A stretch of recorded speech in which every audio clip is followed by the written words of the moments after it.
লাইলাতুল কদরের রাতে 5টি আমল মিস করবেন না। অবশ্যই আমলগুলো করার চেষ্টা করবেন। লাইলাতুল কদর কিভাবে পাবেন, কিভাবে বুঝবেন যে এটা লাইলাতুল কদর হবে কিনা?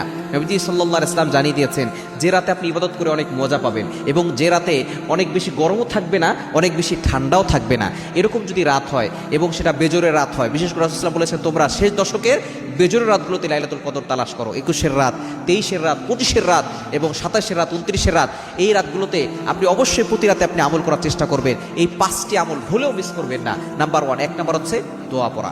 নবীজি সাল্লাল্লাহু আলাইহি ওয়াসাল্লামের কাছে আম্মা আয়েশা রাদিয়াল্লাহু তাআলা আনহা জিজ্ঞেস করেছিলেন, ইয়া রাসূলুল্লাহ, ইয়া হাবিবাল্লাহ, আপনি যদি লাইলাতুল কদর পেয়ে যাই কি আমল করব? নবী সাল্লাল্লাহু আলাইহি ওয়াসাল্লাম বলেছেন তুমি একটা দোয়া করবে, আল্লাহুম্মা ইন্নাকা আফুউন তুহিব্বুল আফওয়া ফাআফু আন্নী।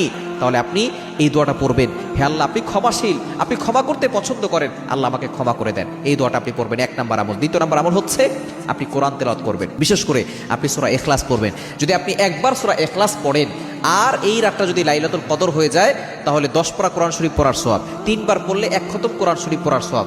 সুতরাং ওই রাতটা যদি লাইলাতুল কদর হয়ে যায় তাহলে 1000 মাসের চেয়ে উত্তম, অর্থাৎ 1000 মাস ধরে আপনি প্রতি রাতে আপনি লাইলাতুল কদরের রাতে আপনি যদি সূরা ইখলাস পড়েন 1000 মাস 1000 দিন আপনি সূরা ইখলাস পড়ার ফজিলত পাবেন। এজন্য কোরআন তেলাওয়াত করার চেষ্টা করবেন, যতটুকু পারেন কোরআন তেলাওয়াত করবেন। 3 নাম্বার আপনি দান করার চেষ্টা করবেন। আপনি যতটুকু অ্যাবিলিটি আছে এই শেষ দশকে প্রতিদিন আপনি 10 টাকা হলেও আল্লাহর জন্য খরচ করবেন, 5 টাকা হলেও প্রতিদিন আপনি আল্লাহর জন্য দান করবেন। মা বোনরা যারা আছেন ঘরের ভিতরে একটা বক্স রেখে দিবেন, আপনি রাতের বেলা নিয়ত করে রাখবেন যে আমি এটা দানের জন্য রেখে দিলাম, পরবর্তী সময় আপনি দান করে দিবেন। সুতরাং 3 নাম্বার আমল হচ্ছে আপনি দান করবেন। 4